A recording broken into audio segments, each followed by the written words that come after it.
कि कोशिश कर हल निकलेगा, आज नहीं तो कल निकलेगा, अर्जुन के तीर सा सद मरुस्थल से भी जल निकलेगा। 18 साल का गैप, 18 साल के बाद तैयारी करना और एग्जामों की क्रैक करने की झड़ी लगा देना एक अपने आप में बहुत बड़ी बात होती है ना।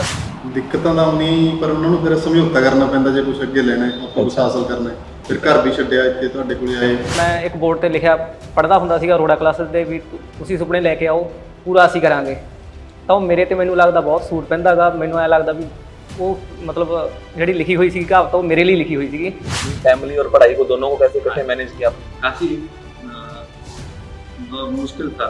कभी चलो किया तो कभी फिर बैठे हैं तो देख के ना तो मैथ का समझा था ना इंग्लिश, तो बहुत दूर की बात है। मैं सारे स्टूडेंट्स ਨੂੰ ਇਹੀ ਮੈਸੇਜ ਦੇਣਾ ਚਾਹੁੰਦੀ ਹਾਂ ਕਿ ਹਾਰਡ ਵਰਕ ਜ਼ਰੂਰ ਕਰੋ, ਦਾਤਾ ਕਾਰੀਆਂ ਕਿਤੇ ਬਿਨਾਂ ਸੁਨਹਿਰੇ ਦਿਨ ਨਹੀਂ ਆਉਣੇ। ਐਕਸਮੈਨ ਐਕਸ ਸਰਵਿਸਮੈਨ ਭਰਾ ਜਿਹੜੇ ਆਉਂਦੇ ਆ ਉਹਨਾਂ ਨੂੰ ਮੈਂ ਦੱਸਣਾ ਚਾਹਣਾ ਕਿ ਸਾਨੂੰ ਕਿਸੇ ਨੇ ਗਾਈਡ ਨਹੀਂ ਕੀਤਾ ਸੀ ਪਹਿਲਾਂ। ਬਈ ਅਸੀਂ 20 ਨੰਬਰਾਂ ਵਾਲੇ ਸੀ ਜਦੋਂ ਪਹਿਲਾ ਪੇਪਰ ਦਿੱਤਾ ਹੈਗਾ, 20 ਵਾਲਾ SBI ਦਾ ਦਿੱਤਾ, ਉਹ 'ਚ ਤਾਂ ਨੰਬਰ ਹੀ 11 ਸੀ। ਤੇ ਅਸੀਂ ਆ ਕੇ ਤਿਆਰੀ ਕੀਤੀ ਅਰੋੜਾ ਕਲਾਸਿਸ ਦੇ ਵਿੱਚ। 6 महीने सर लगातार तैयारी करने के बाद फिर एग्जाम क्लियर होने शुरू। 3 महीने तैयारी करने के बाद आपके जो नंबर आए थे, एक बार जो आपने एग्जाम दिया 21 आए थे आउट ऑफ 100, ठीक है। तो इसमें कुछ डिफिकल्ट नहीं रहा आपके लिए कि फैमिली भी संभालना और फिर साथ में तैयारी करना, क्या आप कैसे मैनेज कर पाइए सब कुछ? सर डिफिकल्ट तो सी, हाँ जी, बट सर जिमें मॉर्निंग टाइम बच्चे ਨੂੰ ਸਵਾ ਦੇਣਾ कुछ टाइम, ਉਸ ਤੋਂ ਬਾਅਦ पढ़ना, इवनिंग टाइम भी बस इतना ही होता है। कोई ऐसा तो नहीं कोई आपने कोई नींद वाली दवाई या कुछ ऐसे बच्चों को खिला के ऐसा कुछ करते थे? नहीं सर। अच्छा, तो कैसा रहा आपका सफर? कितने टाइम आपको लगा तैयारी करने में? कब आपने तैयारी स्टार्ट की थी? नवंबर 2020 में बैच ज्वाइन किया था। अच्छा, 3 to 4 मंथ्स ही लगे हैं, ठीक है। और बस यही है कि हमें हार्ड वर्क बहुत चाहिए। तो यानी आप ये कहना चाहते हो कि 3-3.5 महीने अगर प्रॉपर पूरा पढ़ा जाए तो एग्जाम क्लियर किया जा सकता है? ਹਾਂਜੀ, ਪਰ ਉਹ ਜਿਵੇਂ ਅੱਜ ਕੱਲ੍ਹ ਦੇ ਬੱਚੇ ਪੜ੍ਹਦੇ ਉਵੇਂ ਨਹੀਂ ਜੀ। ਅਸੀਂ ਤਾਂ ਜਿਵੇਂ ਮੇਰੇ ਨਾਲ ਜਗਸੀਰ ਸੀਗਾ, PG ਲੈ ਲਈ ਸੀ, ਬਸ ਰੋਟੀ ਖਾ ਲਈ, ਪੜ੍ਹਨ ਬੈਠ ਕੇ ਰਾਤ ਨੂੰ 1:30-2 ਵਜੇ ਪ੍ਰੋਪਰ ਆਪਾਂ ਮੰਨੀਏ ਤਿਆਰੀ ਤਾਂ 3 ਮਹੀਨੇ ਦੀ 3.5 ਮਹੀਨੇ ਦੀ ਪ੍ਰੋਪਰ ਤਿਆਰੀ ਕੀਤੀ। 3-4 महीने अगर आप सब कुछ छोड़ दो, रिश्तेदारी यारी सब कुछ छोड़ दो, और सिर्फ 3-4 महीने अपने आप को अगर दोगे तो 3-4 महीने में भी आप आराम से एग्ज़ाम क्लियर कर सकते हो। जल्दी डिमोटिवेट ना होवो या ये ना सोचो कि सरकारी नौकरी मिलनी है या नहीं मिलनी। उस नौकरी के लायक बनो, जे तुसी उस नौकरी के लायक हो तो वो नौकरी मगर भाई जी थोड़े मगर आऊगी। तो देखो यार, जो लोग मैरिड हैं, यानी कितनी ज़बरदस्त अच्छी एग्जाम्पल है। देखो लेडीज़ के लिए मैं तो आप सबसे बड़ी बात मैं कहता हूँ, जेंट्स के लिए देखो, जेंट्स जो मैरिड होते हैं वो फिर भी मैं कहूँगा जैसे हमारे यहाँ पे काफ़ी जने मैरिड है, ये तो घर पर छोड़ के आगे पॉसिबल था, लेकिन लेडीज़ के लिए कहीं ना कहीं बच्चों से दूर रहना मुश्किल होता है, आपको पता ही है ना। तो यहाँ पे सबसे बड़ी बात आ जाती है, ये तो मैं आपको सब कहता हूँ, सल्यूट है इन लोगों को जो फैमिली को संभालने के साथ साथ यानी कि पढ़ाई के लिए टाइम निकालना और फिर एग्ज़ाम क्रैक करना, है ना। काफ़ी वैसे हुआ भी एग्जाम भी अभी ये पढ़ाई लिखना ये अभी हमारे पास की बात है। फिर तो ये मान लो सर सोने का कोई टाइम नहीं होता था कि जब ये ऐसे लगा 2 घंटे सो लिए तो पढ़ना स्टार्ट हो। जैसे मैं सर्विसमैन हूँ, मैं 97 मैंने मैट्रिक करी थी, 99 +2 के लिए कॉलेज भर्ती हो गई थी। आफ्टर 17 साल बाद किताबें उठाई अचानक आके, तो बिल्कुल कट ऑफ थे। तो कुलदीप जी, सबसे पहले मुझे ये बताइए कि जब आपका एग्ज़ाम पास हो गया, रिश्ते कितने? ਜਿਵੇਂ ਸਾਨੂੰ ਮੈਨੂੰ ਫੋਨ ਆਉਂਦੇ ਸੀ ਸਰ ਪ੍ਰਾਈਵੇਟ ਦੇ ਜਾਂ ਕੰਪਨੀ ਤੋਂ ਫੋਨ ਆਉਂਦੇ ਸੀ, ਤਾਂ ਉਹਨਾਂ ਨੂੰ ਵੀ ਪ੍ਰਾਈਵੇਟ ਜੋਬ ਦੇ ਫੋਨ ਆਏ, ठीक है। ਔਰ ਉਹ ਆਪਣੀ ਕਿਸੇ ਕੰਪਨੀ ਦੇ ਵਿੱਚ ਸਿਕਿਉਰਿਟੀ ਜਾਂ ਕਿਸੇ ਹੋਰ ਕੰਪਨੀ ਦੇ ਵਿੱਚ ਚਲੇ ਗਏ ਕਿ 18 ਤੋਂ 20 ਹਜ਼ਾਰ ਦੀ ਜੋਬ ਦੇ। ਤਾਂ ਉਹ ਅੱਜ ਤਿਆਰੀ ਨੂੰ ਸਾਨੂੰ ਦੇਖ ਕੇ ਸਗੋਂ ਦੁਬਾਰਾ ਸ਼ੁਰੂ ਕੀਤੀ ਹੋਈ ਹੈ ਤਿਆਰੀ ਕਰਨਾ ਦੀ। ਉਸ ਟਾਈਮ ਉਹ ਵਿੱਚ ਛੱਡ ਕੇ ਚਲੇ ਗਏ ਸੀ ਤਿਆਰੀ। सर एग्जाम सब का क्लियर हो सकता है, हाँ जी, बट एक तो अपने मन के विच ये होना चाहिए भी मैं क्लियर करना ही करना है। अरोड़ा क्लासेज में क्या लगा आपको, क्या चीज़ लगी जो जिससे कि अपने को लगा कि एग्जाम जल्दी क्लियर हो सकता है? क्या चीज़ अच्छी लगी यहाँ पे सेंटर की आपको? अरोड़ा क्लास के अंदर सर पहले तो मैं कहूँगा सर टीचर सबसे मान लो अच्छा कंटेंट देते हैं सर। अच्छा, और वही कंटेंट डिलीवर करते सर जो एग्जाम के ओरिएंटेड है सर। तो मैडम 10 साल एक बहुत बड़ा टाइम था। अभी देखो जो जितने भी लोग वीडियो देख रहे हैं, आप उनके लिए एक तरह मोटिवेटर। शुरू में तो जब 4-5 घंटे बैठते थे तो बैठने में बड़ी दिक्कत आई, जब कंटिन्यूटी बनाई रखी तो फिर चीज़ें लय में आ गई। ये जो स्टूडेंट हमारे साथ बैठे हैं ना, ये वो स्टूडेंट हैं जिन्होंने बहुत ज़्यादा स्ट्रगल किया है, बहुत ज़्यादा अपने आप को टाइम दिया है, और एक ऐसी सिचुएशन से निकल कर गवर्नमेंट जॉब लेना, और एक नहीं वो भी 3-3, 4-4 जॉब एक साथ लेना अपने आप में एक बहुत बड़ी अचीवमेंट है। तो पहले तो कैसा महसूस हो रहा है जिलेदार बन के?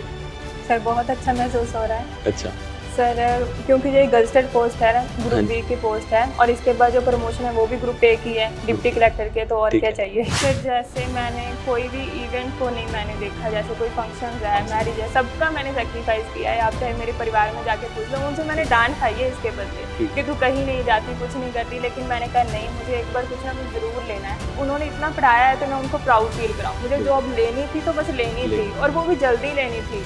बिल्कुल, मैं स्टार्टिंग में फर्स्ट डे ही कह देता हूँ कि अगर आपको रियली एग्जाम क्रैक करना है तो आपको सब कुछ छोड़ना पड़ेगा, रिश्तेदारी तक के फंक्शंस वगैरह इस तरह तक के भी छोड़ने पड़ेंगे अगर आप जल्दी रिजल्ट चाहते हो। नहीं चाहते हो तो आप लेट चाहते हो भी आपको रिजल्ट बहुत लेट मिले, तो फिर डेफिनेट आप हर चीज़ अटेंड कर सकते हो। पहली बात तो है कि कभी भी मेन नहीं पढ़ना चाहिए, कि जिन्ना हो सके उन्ना डीप से जाओ, कि अगर कुछ भी आ जाए, अगर अपने 100% किया है फिर कुछ भी आ जाए फिर डरन की कोई लोड़ नहीं है। नहीं, ज़्यादातर ਜਿਹੜੇ ਆਰਮੀ ਤੋਂ ਰਿਟਾਇਰ ਹੁੰਦੇ ਸਰ ਉਹਨਾਂ ਨੂੰ ਇਹ ਹੁੰਦਾ ਵੀ ਜਾ ਕੇ ਸਿਕਿਉਰਿਟੀ ਗਾਰਡ ਦੀ ਨੌਕਰੀ ਕਰਨੀ, ਲੇਕਿन अरोड़ा क्लास ने ਮੈਨੂੰ ਇੰਨਾ ਵਧੀਆ ਬਣਾਇਆ ਸਰ, मैं सरकारी नौकरी। सर यही है कि हमें अपना कंफर्ट जोन को छोड़ना पड़ेगा। सर मैंने क्या किया है कि जैसे जितनी भी गर्मियाँ होती थी ना, मैंने कभी एसी रूम में स्टडी नहीं की, मैंने बाहर कॉरिडोर में बैठना है फ़ैन के नीचे, ताकि मैं अपने कंफर्ट जोन से दूर हूँ। जितना आप डिस्कम्फर्ट जोन में बैठ के पढ़ाई करेंगे ना, तब आप उतना ज़्यादा सक्सेसफुल होंगे।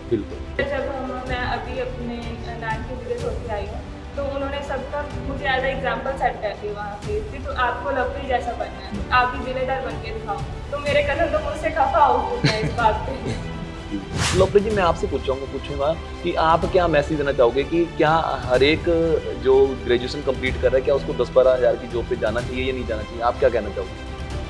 तो वैसे मेरा पॉइंट ऑफ व्यू यही है कि मेरे घर में मैंने पिछले 20 साल का पाला, ठीक है, 1 साल बहुत पाल सकते हैं जो पिछले 20 साल में जितना मंगी गया तो सही गया, जो मैं 1 साल और तक 10,000 की चीज़ होती चाहिए 1000 रुपये खड़ा हो गया, कोई बड़ी गल नहीं। पर बंदे को आपका एक बारी रिस्क लैके या जरूर खेलना चाहिए। बिल्कुल, जिंदगी में ना रहे जे मैं उस वेले सिर्फ 10,000 की कोशिश ले रहा था किसी सर जो स्टार्टिंग से तैयारी करना बहुत मुश्किल लगता है सर, सानू लग ही नहीं ऐसे उसी ना कर सकते, लेकिन जो एक बार एकदम 0 लेवल पर स्टार्ट कराया फिर उस नाल चलते गए सर। 3.5 महीने सिलेबस बैच लाया सर, ठीक लोग तो मैं लगता है भुल रहे हैं सर। जो सरकारी स्कूल हो रहे हैं तो ये कुछ नहीं करते। IBPS का पेपर दिता सी बिना तैयारी, मेरा 1.5 नंबर सीधा सर। उसके बाद दिल्ली हेड कांस्टेबल का तो पेपर होया सर, वो भी बिना तैयारी तो सीधा वो ही मेरे स्टार्ट करना था। लेकिन जो क्लास स्टार्ट की थी सर, सिलेबस बैच लाया, टेस्ट बैच लाया, तो उसके बाद सारे पेपर क्लियर हो गए, बढ़िया नंबर। तो एक हफ्ता तो सर बहुत ज़्यादा होता है, क्योंकि हर एक बंदे लिए एक पहाड़ होता है, खासकर फौजी लिए इंग्लिश का साढ़े क्लास की गल ही नहीं थी। क्योंकि किसी भी जॉब ਲਈ ਕਿਸੇ ਵੀ ਏਮ ਦੇ ਲਈ ਸਾਨੂੰ ਸਟਰਗਲ ਕਰਨਾ ਜ਼ਰੂਰੀ ਹੈ। ਚਲੋ okay, thank you Arora classes. ਵਧੀਆ ਤਿਆਰੀ ਕਰਨਾ ਚਾਹੁੰਦੇ ਹੋ ਤਾਂ ਅਰੋੜਾ ਕਲਾਸਿਸ ਜ਼ਰੂਰ ਜੁਆਇਨ ਕਰੋ। ਤੇ ਘੱਟੋ ਘੱਟ ਗ੍ਰੈਜੂਏਸ਼ਨ ਤੋਂ ਬਾਅਦ ਤੁਸੀਂ ਆਪਣੇ ਆਪ ਨੂੰ 4 ਤੋਂ 5 ਮਹੀਨੇ ਕੋਚਿੰਗ ਜ਼ਰੂਰ ਕਰੋ। हेलो एवरीवन, अरोड़ा क्लासेज के YouTube चैनल पर आप सभी लोगों का स्वागत है।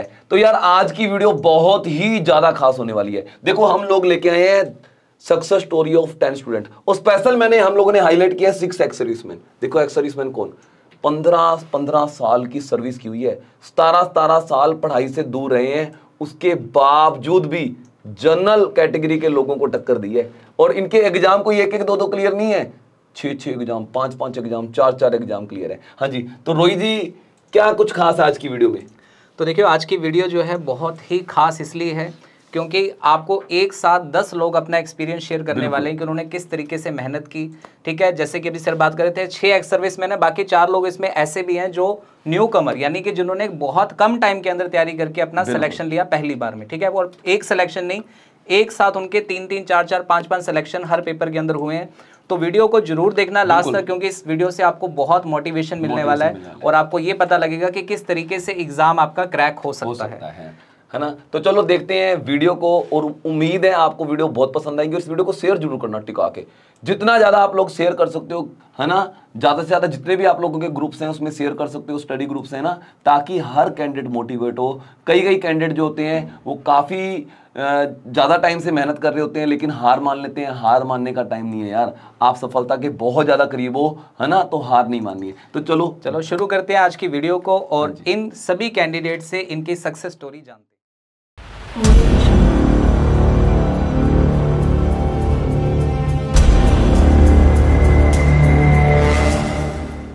मैं सारे कैंਡੀਡੇਟਸ ਜੋ ਵੀ ਤਿਆਰੀ ਕਰ ਰਹੇ ਉਹਨਾਂ ਨੂੰ ਇਹ ਮੈਸੇਜ ਦੇਣਾ ਚਾਹੁੰਦੀ ਹਾਂ ਕਿ ਜਿਸ ਤਰ੍ਹਾਂ ਦੀ ਵੀ ਕੰਡੀਸ਼ਨ ਹੋਵੇ, ਕਿਸੇ ਵੀ ਤਰ੍ਹਾਂ ਦੇ ਹਾਲਾਤ ਹੋਣ, ਕਿਉਂਕਿ ਅਪਸ ਡਾਊਨਸ ਆਉਂਦੇ ਰਹਿੰਦੇ ਲਾਈਫ ਦੇ ਵਿੱਚ, ਕੰਟੀਨਿਊ ਰੱਖੋ ਆਪਣੀ ਤਿਆਰੀ, ਕਦੇ ਵੀ ਡੀਮੋਟੀਵੇਟ ਨਾ ਹੋ। ਵਧੀਆ ਤਿਆਰੀ ਕਰਨਾ ਚਾਹੁੰਦੇ ਹੋ ਤਾਂ ਅਰੋੜਾ ਕਲਾਸਿਸ ਜ਼ਰੂਰ ਜੁਆਇਨ ਕਰੋ, ਕਿਉਂਕਿ ਅਰੋੜਾ ਸਰ ਦੀ ਮੋਟੀਵੇਸ਼ਨ ਨਾਲ ਹੀ ਮਤਲਬ ਮੈਨੂੰ ਲੱਗਦਾ ਕਿ 50% ਤਾਂ ਅਰੋੜਾ ਸਰ ਦੀ ਹੀ ਮੋਟੀਵੇਸ਼ਨ ਹੈ ਜਿਹਨੇ ਮੈਨੂੰ ਇੱਥੇ ਤੱਕ ਲੈ ਕੇ ਆਂਦਾ। Thank you Arora sir. ਮੈਂ ਖਾਸ ਕਰ ਮੇਰੇ ਜਿਹੜੇ ਐਕਸਮੈਨ ਐਕਸ ਸਰਵਿਸਮੈਨ ਭਰਾ ਜਿਹੜੇ ਆਉਂਦੇ ਆ ਉਹਨਾਂ ਨੂੰ ਮੈਂ ਦੱਸਣਾ ਚਾਹੁੰਦਾ ਕਿ ਸਾਨੂੰ ਕਿਸੇ ਨੇ ਗਾਈਡ ਨਹੀਂ ਕੀਤਾ ਸੀ ਪਹਿਲਾਂ, ਕਿ ਸਾਨੂੰ ਪਤਾ ਨਹੀਂ ਸੀ ਪੜ੍ਹਾਈ ਕੀ ਹੈ, ਰੀਜਨਿੰਗ ਕੀ ਹੈ, ਸਾਨੂੰ ਕੁਝ ਨਹੀਂ ਪਤਾ ਸੀ।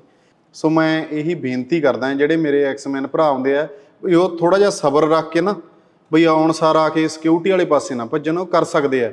ਬਈ ਅਸੀਂ 20 ਨੰਬਰਾਂ ਵਾਲੇ ਸੀ ਜਦੋਂ ਪਹਿਲਾ ਪੇਪਰ ਦਿੱਤਾ ਹੈਗਾ, 20 ਵਾਲਾ SBI ਦਾ ਦਿੱਤਾ, ਉਹ 'ਚ ਤਾਂ ਨੰਬਰ ਹੀ 11 ਸੀ, ਅਤੇ ਅਸੀਂ ਆ ਕੇ ਤਿਆਰੀ ਕੀਤੀ ਅਰੋੜਾ ਕਲਾਸਿਸ ਦੇ ਵਿੱਚ। ਸੋ ਮੈਂ ਥੈਂਕ ਯੂ ਕਰਦਾ ਅਰੋੜਾ ਕਲਾਸਿਸ ਦਾ, ਅਤੇ ਤੁਹਾਨੂੰ ਵੀ ਮੈਂ ਬੇਨਤੀ ਕਰਦਾ ਕਿ ਆ ਕੇ ਤੁਸੀਂ ਆ ਕੇ ਸਰ ਨੂੰ ਦੱਸੋ ਵੀ ਐਕਸਮੈਨ ਤੁਹਾਨੂੰ ਵੈਸੇ ਵੀ ਵਧੀਆ ਗਾਈਡ ਕਰਨਗੇ।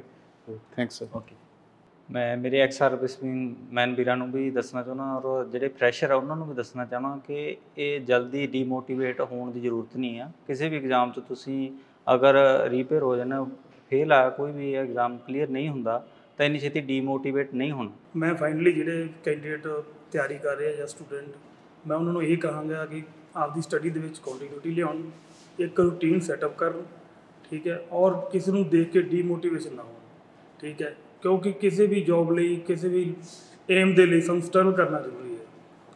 ਚਲੋ okay, thank you Arora classes. ਮੈਂ 2020 ਦੇ ਵਿੱਚ ਪੈਨਸ਼ਨ ਆਇਆ ਸੀ। ਉਸ ਤੋਂ ਬਾਅਦ ਮੈਂ SBI ਬੈਂਕ ਦਾ ਐਗਜ਼ਾਮ ਦਿੱਤਾ ਤਾਂ ਉਹਦੇ ਵਿੱਚ ਮੇਰੇ ਲਗਭਗ 10 ਕੁ ਨੰਬਰ ਬਣੇ ਸੀਗੇ। ਉਸ ਤੋਂ ਬਾਅਦ ਅਗਲੇ ਸਾਲ ਮੈਂ 2021 ਦੇ ਵਿੱਚ ਜਨਵਰੀ 22 ਦੇ ਵਿੱਚ ਅਰੋੜਾ ਕਲਾਸ ਜੁਆਇਨ ਕੀਤਾ, ਜਿਹਦੇ ਨਾਲ ਮੇਰੇ ਪਟਵਾਰੀ ਦਾ ਅਤੇ ਪੰਜਾਬ ਪੁਲਿਸ ਦਾ ਐਗਜ਼ਾਮ ਕਲੀਅਰ ਹੋਏ। ਮੈਂ ਇੱਕ ਬੋਰਡ 'ਤੇ ਲਿਖਿਆ ਪੜ੍ਹਦਾ ਹੁੰਦਾ ਸੀਗਾ ਅਰੋੜਾ ਕਲਾਸਿਸ ਦੇ ਵੀ ਤੁਸੀਂ ਸੁਪਨੇ ਲੈ ਕੇ ਆਓ, ਪੂਰਾ ਅਸੀਂ ਕਰਾਂਗੇ। ਤਾਂ ਉਹ ਮੇਰੇ 'ਤੇ ਮੈਨੂੰ ਲੱਗਦਾ ਬਹੁਤ ਸੂਟ ਪੈਂਦਾ ਗਾ। ਮੈਨੂੰ ਐਂ ਲੱਗਦਾ ਵੀ ਉਹ ਮਤਲਬ ਜਿਹੜੀ ਲਿਖੀ ਹੋਈ ਸੀ ਕਹਾਵਤ, ਉਹ ਮੇਰੇ ਲਈ ਲਿਖੀ ਹੋਈ ਸੀਗੀ। ਅਤੇ ਥੈਂਕ ਯੂ ਅਰੋੜਾ ਕਲਾਸਿਸ। ਮੈਂ ਤਿਆਰੀ ਕਰ ਰਹੇ ਸਾਰੇ ਸਟੂਡੈਂਟਾਂ ਨੂੰ ਇਹ ਕਹਿਣਾ ਚਾਹਾਂਗਾ ਕਿ ਜਲਦੀ ਡੀਮੋਟੀਵੇਟ ਨਾ ਹੋਵੋ, ਜਾਂ ਇਹ ਨਾ ਸੋਚੋ ਵੀ ਸਰਕਾਰੀ ਨੌਕਰੀ ਮਿਲਣੀ ਆ ਜਾਂ ਨਹੀਂ ਮਿਲਣੀ। ਉਸ ਨੌਕਰੀ ਦੇ ਲਾਇਕ ਬਣੋ। ਜੇ ਤੁਸੀਂ ਉਸ ਨੌਕਰੀ ਦੇ ਲਾਇਕ ਹੋ ਤਾਂ ਉਹ ਨੌਕਰੀ ਮਗਰ ਭਾਈ ਜੀ ਤੁਹਾਡੇ ਮਗਰ ਆਊਗੀ, ਤੁਹਾਨੂੰ ਕਿਤੇ ਜਾਣ ਦੀ ਲੋੜ ਨਹੀਂ ਪੈਣੀ। ਬਸ ਆਪਦੀ ਤਿਆਰੀ ਜਾਰੀ ਰੱਖੋ, ਡੀਮੋਟੀਵੇਟ ਨਹੀਂ ਹੋਣਾ। ਸਮਾਂ ਲੱਗ ਸਕਦਾ, ਕੋਈ 3 ਮਹੀਨੇ 'ਚ ਕਰ ਸਕਦਾ, ਕੋਈ 6 ਮਹੀਨੇ 'ਚ ਕਰ ਸਕਦਾ, ਕਿਸੇ ਨੂੰ 2 ਸਾਲ ਵੀ ਲੱਗ ਜਾਂਦੇ ਆ, ਪਰ ਜਿਹੜਾ ਮਿਹਨਤ ਆ ਉਹਦਾ ਰਿਜ਼ਲਟ ਤੁਹਾਨੂੰ ਜ਼ਰੂਰ ਮਿਲੂਗਾ ਅਤੇ 100% ਮਿਲੂਗਾ। ਮੈਂ ਸਾਰੇ ਸਟੂਡੈਂਟਸ ਨੂੰ ਇਹੀ ਮੈਸੇਜ ਦੇਣਾ ਚਾਹੁੰਦੀ ਹਾਂ ਕਿ ਹਾਰਡ ਵਰਕ ਜ਼ਰੂਰ ਕਰੋ। ਰਾਤਾਂ ਕਾਰੀਆਂ ਕੀਤੇ ਬਿਨਾਂ ਸੁਨਹਿਰੇ ਦਿਨ ਨਹੀਂ ਆਉਣੇ। ਹਾਰਡ ਵਰਕ ਦੇ ਨਾਲ ਨਾਲ ਬਟ ਸਾਨੂੰ ਸਮਾਰਟ ਵਰਕ ਵੀ ਬਹੁਤ ਜ਼ਰੂਰੀ ਹੈ, ਅਤੇ ਉਹੀ ਸਮਾਰਟ ਵਰਕ ਮੈਨੂੰ ਅਰੋੜਾ ਕਲਾਸਿਸ ਨੇ ਸਿਖਾਇਆ। Thank you Arora classes. ਹਾਂਜੀ, ਮੈਂ ਕੁੱਲ ਮਿਲਾ ਕੇ ਇਹੀ ਕਹਿਣਾ ਚਾਹਾਂਗਾ ਕਿ ਘੱਟੋ ਘੱਟ ਗ੍ਰੈਜੂਏਸ਼ਨ ਤੋਂ ਬਾਅਦ ਤੁਸੀਂ ਆਪਣੇ ਆਪ ਨੂੰ 4 ਤੋਂ 5 ਮਹੀਨੇ ਕੋਚਿੰਗ ਜ਼ਰੂਰ ਕਰੋ। ਅਤੇ ਕੋਚਿੰਗ ਦੇ ਨਾਲ ਹੀ ਤੁਹਾਨੂੰ ਬਹੁਤ ਸਾਰੇ ਬੇਸਿਕ ਕਨਸੈਪਟ ਦੇ ਕਲੀਅਰ ਹੁੰਦੇ ਨੇ, ਅਤੇ ਕੋਚਿੰਗ ਹੀ ਆਪਾਂ ਨੂੰ ਅੱਗੇ ਤੱਕ ਲੈ ਕੇ ਜਾਂਦੀ ਹੈ। ਅਤੇ ਥੈਂਕ ਯੂ ਅਰੋੜਾ ਕਲਾਸ।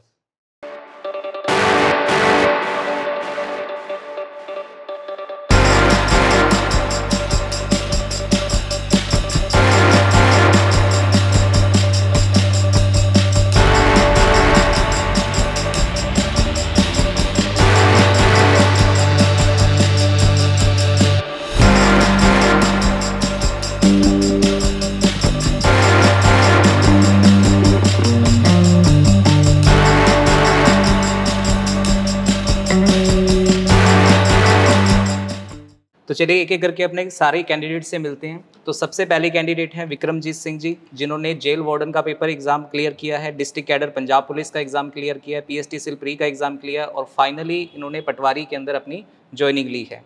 उसके बाद हमारे पास दूसरे कैंडिडेट हैं जगसीर सिंह, जिन्होंने पटवारी, PSPCL, जेल वार्डन और पंजाब पुलिस ये सारे एग्ज़ाम क्लियर किए हैं, और फाइनली इनकी जो ज्वाइनिंग इन्होंने ली है वो ली है पटवारी के एग्ज़ाम के अंदर। उसके बाद तीसरे कैंडिडेट हैं हमारे पास सुखविंदर सिंह।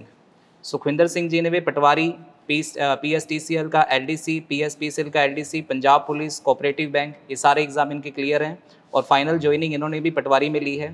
उसके बाद नेक्स्ट कैंडिडेट है हमारे पास करणदीप सिंह जी। करणदीप सिंह जी ने भी बहुत सारे एग्ज़ाम पास किए हैं। देखिए PSTCL का LDC, पटवारी, कोऑपरेटिव बैंक, पंजाब पुलिस और जेल वार्डन, और फाइनली इनकी ज्वाइनिंग भी पटवारी के एग्ज़ाम में इन्होंने ली है। उसके बाद नेक्स्ट कैंडिडेट हैं हमारे पास प्रीतपाल सिंह जी। इन्होंने भी पटवारी का एग्ज़ाम क्लियर किया और साथ ही साथ इन्होंने पंजाब पुलिस का एग्ज़ाम भी क्लियर किया है और इन्होंने की फाइनल ज्वाइनिंग जो है वो पटवारी में हुई है। चलिए अगले कैंडिडेट से मिलते हैं। इनका नाम है लवप्रीत सिंह और इन्होंने जो एग्ज़ाम क्लियर किए हैं मार्कफेड का AFO, patwari, cooperative bank manager, jail warden, और इन्होंने फाइनल ज्वाइनिंग जो ली है वो ली है पटवारी के एग्ज़ाम के अंदर। उसके बाद अगले कैंडिडेट जो हैं हमारे, इनका नाम है लखविंदर सिंह और इन्होंने जो एग्ज़ाम पास किए हैं कोऑपरेटिव बैंक क्लर्क का पेपर, PSPCL का पेपर और पटवारी का, और फाइनली इनकी जो ज्वाइनिंग है वो कोऑपरेटिव बैंक के अंदर हुई है। उसके बाद नेक्स्ट कैंडिडेट हैं कुलदीप और इन्होंने जो एग्ज़ाम पास किया पटवारी का और PSPCL का LDC एग्ज़ाम क्लियर किया है और फाइनल ज्वाइनिंग इन्होंने भी पटवारी में की है। नेक्स्ट कैंडिडेट हैं हमारे पास लवप्रीत कौर। लवप्रीत कौर के जो एग्ज़ाम पास हैं PSTCL का, LDC, कोऑपरेटिव बैंक का, और उसके बाद इन्होंने जिलेदार का जो एग्ज़ाम है वो भी क्लियर किया है और जिलेदार में इन्होंने अपनी फाइनल ज्वाइनिंग ली है। और नेक्स्ट कैंडिडेट इसके बाद हमारे हैं कमलजीत कौर, जिन्होंने पटवारी और PSPCL 2 एग्ज़ाम क्लियर किए हैं और फाइनल ज्वाइनिंग इनकी जो हुई है वो पटवारी के एग्ज़ाम में हुई है। हाँ जी, तो सबसे पहले बात करेंगे अपने विक्रमजीत जी से। तो इन्होंने काफ़ी एग्जाम क्लियर किए हैं जिनमें जेल वार्डन है, डिस्ट्रिक्ट पंजाब पुलिस का आ गया, पटवारी का आ गया, PSPCL पीरी भी क्लियर किया था इन्होंने। फाइनली इन्होंने जैसा कि आपको बताया कि पटवारी का एग्जाम जो है क्लियर करके इन्होंने पटवारी में ज्वाइनिंग ली है। तो विक्रमजीत जी कैसा महसूस कर रहे हो, पहले तो आप बताइए। बहुत ਵਧੀਆ ਜੀ, ਬਹੁਤ ਵਧੀਆ ਮਹਿਸੂਸ ਕਰ ਰਹੇ ਹਾਂ। ਜਿਵੇਂ ਅਸੀਂ ਪਹਿਲਾਂ ਆਰਮੀ ਚੋਂ ਰਿਟਾਇਰਡ ਸੀਗੇ। हाँ जी, ਪਹਿਲਾ ਪੇਪਰ ਆ ਕੇ ਦਿੱਤਾ ਸੀਗਾ। अच्छा कितने साल सर्विस करने के बाद आपने ये तैयारी करनी स्टार्ट की? 18 साल ਕੀਤੀ ਜੀ।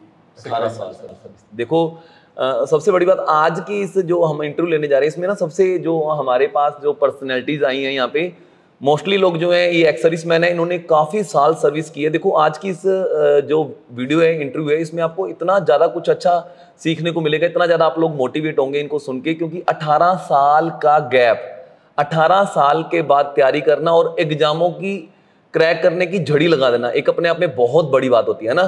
तो कुछ दिक्कतें नहीं आई जैसे 18 साल बाद अचानक आपने तैयारी की या कुछ भी है?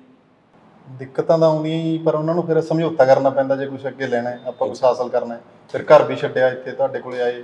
ਪਹਿਲਾਂ ਪੇਪਰ ਦਿੱਤਾ ਸੀ ਜੇਲ੍ਹ ਸੁਪਰਡੈਂਟ ਅਸਿਸਟੈਂਟ ਦਾ। ਠੀਕ ਹੈ ਜੀ। ਉਹਦੇ 'ਚ 20 ਨੰਬਰ ਬਣੇ ਸੀਗੇ ਜੀ। ਫਿਰ ਬਸ ਫਿਰ ਸੋਚਿਆ ਵੀ ਇਦਾਂ ਗੱਲ ਨਹੀਂ ਬਣਨੀ। ਠੀਕ ਹੈ। ਫਿਰ ਇੱਥੇ ਤੁਹਾਡੇ ਕੋਲੇ ਆਏ। ਫਿਰ ਲੋਕਡਾਊਨ ਹੋ ਗਿਆ, ਵਿੱਚ ਦਿੱਕਤ ਸਭ ਤੋਂ ਵੱਡੀ ਇਹ ਹੈ, ਉਹਦੇ 'ਚ ਤਿਆਰੀ 'ਚ ਬਹੁਤ ਫਰਕ ਪੈ ਗਿਆ। ਫਿਰ ਆ ਕੇ ਇੱਥੇ ਤਿਆਰੀ ਲਾਈ ਤੁਹਾਡੇ ਕੋਲੇ, ਫਿਰ ਨਾਲ ਸਾਥ ਮਿਲ ਗਿਆ, ਇੱਥੇ PG ਲੈ ਲਈ ਤੁਹਾਡੇ ਕਹਿਣ 'ਤੇ ਨਾਲ ਹੀ। ਫਿਰ ਪਰ ਘਰ ਪਰਿਵਾਰ ਛੱਡਣਾ ਪਿਆ, ਕਿਉਂਕਿ ਪਹਿਲਾਂ ਵੀ ਬੜੇ ਲੋਕ ਕਹਿੰਦੇ ਸੀ ਪਿੰਡ ਵਾਲੇ। ਠੀਕ ਹੈ। ਵਿੱਚ ਕੁਛ ਹੁੰਦੇ ਆ ਵੀ ਯਾਰ ਕਿੱਧਰ ਫੌਜੀ ਆ ਕੇ ਕੌਣੀਆਂ ਗੱਲਾਂ ਕਰੀ ਜਾਂਦਾ। ਫਿਰ ਹੁਣ ਪੜ੍ਹਨ ਲੱਗ ਗਿਆ, ਕੁਛ ਨਹੀਂ ਹੈ, ਪੈਸੇ ਨਾਲ ਮਿਲਦੀ ਹੈ ਸਾਰੇ ਕੁਛ। ਪਰ ਆਪਾਂ ਇੱਧਰ ਨੂੰ ਆਪਾਂ ਧਿਆਨ ਦਿੱਤਾ, ਤੁਸੀਂ भी ਸਾਨੂੰ मोटिवेट ਕੀਤਾ ਵਧੀਆ। ठीक है। ਤੇ ਆਪਾਂ ਉਹ ਚੀਜ਼ ਨੂੰ फॉलो कितना टाइम जो ये इतनी बड़ी सक्सेस आप जो लगातार एग्जाम आपने काफी क्लियर किए हैं, अब कितना टाइम लग गया आपको टोटल सारा? सारा तकरीबन जी 6 महीने तो लग ही गए। 6 महीने। हाँ जी। बीच में कभी ऐसे डिमोटिवेट हुए हो 1-2 महीने के बाद कि नहीं यार छोड़ देनी चाहिए? हाँ जी, ਕੱਢੇ ਜੀ ਵਿੱਚ 15 ਦਿਨ ਛੱਡਤੇ ਵਿੱਚ ਦੀ, 10 ਦਿਨ ਛੱਡਤੇ, ਦਿੱਲੀ ਧਰਨਾ ਚੱਲਿਆ ਉੱਥੇ ਚੱਲ ਗਿਆ। ਫਿਰ ਸਾਥ ਵਾਲੇ ਸੁਖਵਿੰਦਰ ਸੀ, ਜਗਸੀਰ ਸੀ, ਇਹ ਮੈਨੂੰ ਜ਼ਿਆਦਾ ਫੋਕਸ ਕਰਦੇ ਸੀਗੇ ਵੀ ਤੂੰ ਕਿੱਧਰ ਚੱਲ ਗਿਆ। ਉਹ ਚੀਜ਼ ਦਾ ਫਰਕ ਪਿਆ, ਜਾਨੀ ਕਿ ਜੇ ਪ੍ਰੋਪਰ ਆਪਾਂ ਮੰਨੀਏ ਤਿਆਰੀ ਤਾਂ 3 ਮਹੀਨੇ ਦੀ 3.5 ਮਹੀਨੇ ਦੀ ਪ੍ਰੋਪਰ ਤਿਆਰੀ ਕੀਤੀ। हाँ तो यानी आप ये कहना चाहते हो कि 3-3.5 महीने अगर प्रॉपर पूरा पढ़ा जाए तो एग्जाम क्लियर किया जा सकता है? हाँ जी, पर ਉਹ ਜਿਵੇਂ ਅੱਜ ਕੱਲ੍ਹ ਦੇ ਬੱਚੇ ਪੜ੍ਹਦੇ ਉਵੇਂ ਨਹੀਂ ਜੀ। ਅਸੀਂ ਤਾਂ ਜਿਵੇਂ ਮੇਰੇ ਨਾਲ ਜਗਸੀਰ ਸੀਗਾ, PG ਲੈ ਲਈ ਸੀ, ਬਸ ਰੋਟੀ ਖਾ ਲਈ, ਪੜ੍ਹਨ ਬੈਠ ਗਏ ਰਾਤ ਨੂੰ 1:30-2 ਵਜੇ ਤੱਕ। 1:30 ਵਜੇ। ਹਾਂਜੀ, ਤੇ ਸਵੇਰੇ ਅਸੀਂ ਉੱਠਣਾ 7 ਵਜੇ, ਪਾਠ ਕਰਨਾ 10 ਮਿੰਟ, ਫਿਰ ਆਪਦਾ ਦੁਪਹਿਰੇ 1 ਘੰਟਾ ਫਿਰ ਸੌਂਦੇ ਸੀਗੇ। ठीक है। ਬਸ ਇੱਧਰ ही ਸੀਗਾ, शनिवार घर ਜਾਂਦੇ ਸੀਗੇ। चलो बहुत अच्छी बात है। तो ये हम जो बात कर रहे थे विक्रमजीत जी से बात कर रहे थे ना, चलो नेक्स्ट कैंडिडेट से देखते हैं। तो हमारे साथ एक और कैंडिडेट हैं जिनका नाम है जगसीर सिंह, और आपको पहले ही बता चुके हैं कि बहुत सारे एग्जाम क्लियर है, पंजाब पुलिस का, जेल वार्डन का, पटवारी का। तो इनसे जानने की कोशिश करते हैं कि इनका जो सफ़र था सरकारी नौकरी पाने का वो कैसा रहा।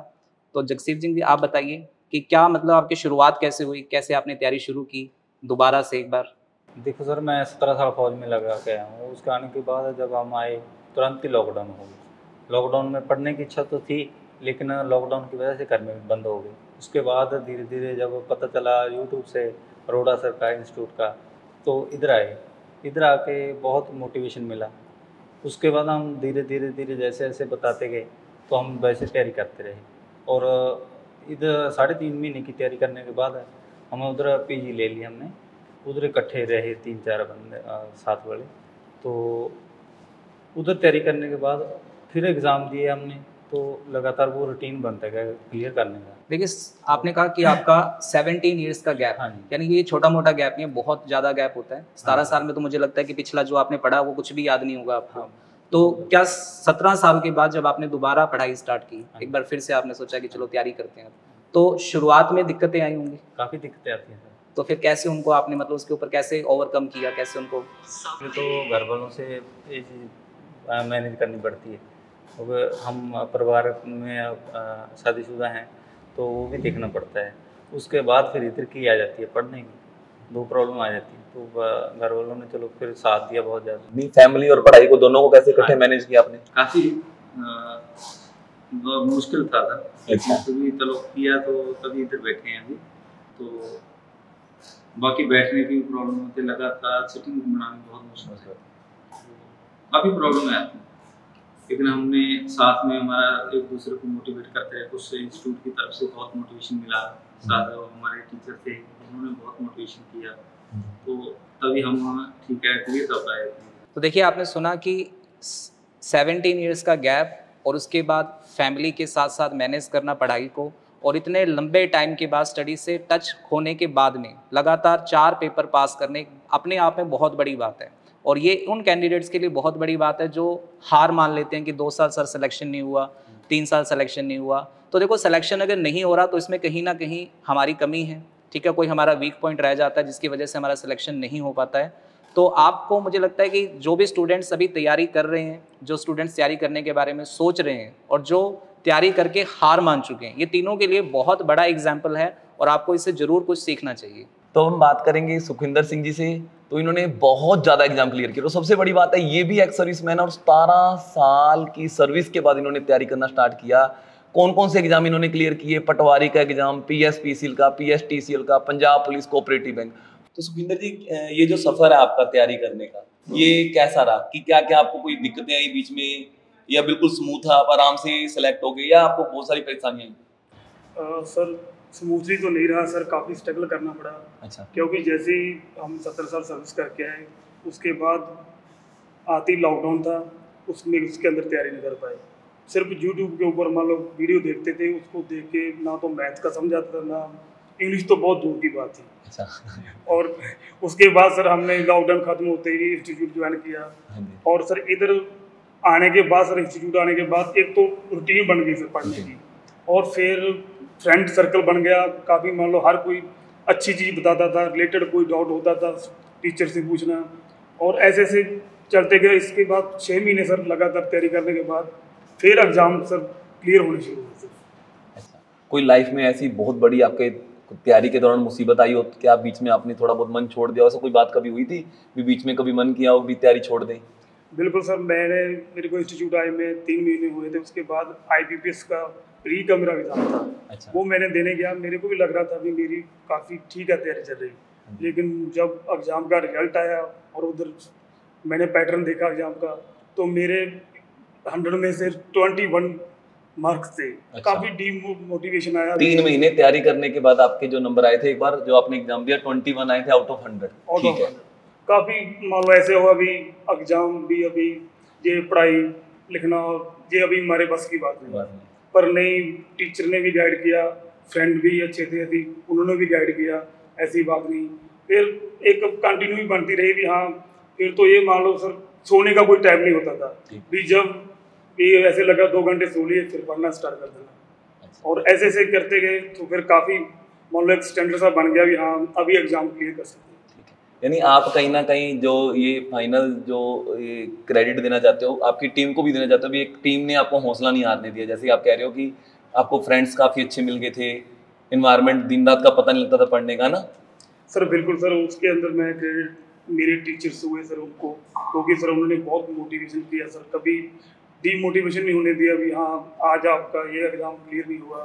फिर सर फ्रेंड हो गए सर, तो काफ़ी सर अच्छा था। अच्छा, अरोड़ा क्लासेस में क्या लगा आपको, क्या चीज़ लगी जो जिससे कि अपने को लगा कि एग्जाम जल्दी क्लियर हो सकता है? क्या चीज़ अच्छी लगी आपके सेंटर सर अरोड़ा क्लास के अंदर सर पहली तो मैं कहूँ सर टीचर सबसे मान लो अच्छा कंटेंट देते हैं सर। अच्छा। और वही कंटेंट डिलीवर करते हैं सर जो एग्जाम के ओरिएंटेड है सर।